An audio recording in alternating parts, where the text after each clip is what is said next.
All right, section H6 is all about, can we put all of the chapter together? Can we take a look at every kind of different four-sided figure and categorize it? And we could do that with a great drawing. Here we have at the top of the drawing the word quadrilateral, and everything in the whole chapter was a quadrilateral. We studied trapezoids. All right. Again, what are the properties of a trapezoid? Properties of a trapezoid are a four-sided figure with one set of parallel sides. Then we had isosceles trapezoids, which are one set of parallel sides and the legs are congruent. And we studied kites. A kite has consecutive sides congruent. And we had parallelograms. And under the parallelograms, we studied rectangles and rhombuses and squares.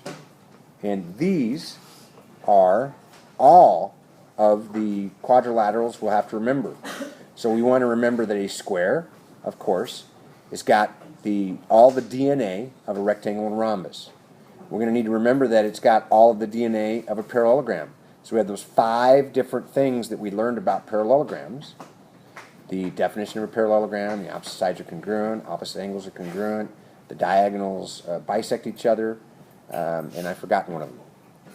So the rectangle, of course, is a parallelogram with 90-degree angles. Rhombus, parallelogram with congruent sides.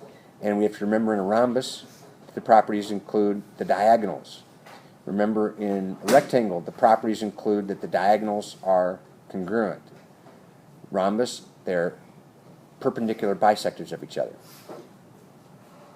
So here's the main picture. If you could understand this picture and then list the properties of each of these parts, you'll do pretty well on the chapter test.